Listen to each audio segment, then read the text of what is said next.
Hello guys, in this video I'm going to show you how to find your statistics regarding your articles, but first I wanted to tell you that don't forget to subscribe because at 10,000 subscribers I'm going to show you my YouTube revenue statistics and my growth strategy, how you can make money online.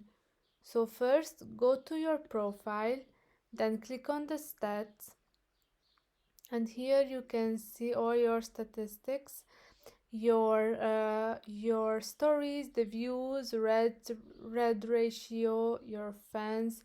If you go back you can see the prev 30 days, the previous 30 days, and so on.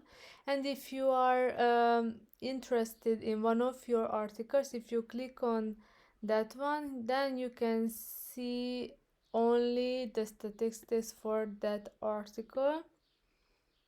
So you can check this out, the views by traffic sources, member read time, the views, and so on. So this is really helpful if you are really you really want to earn money with Medium. You can follow your statistics, which can give you a glimpse about your success and what you should change, what you should do, and so on. So I hope this video was helpful for you. If it was, please consider subscribing, and see you in the next one. Bye bye.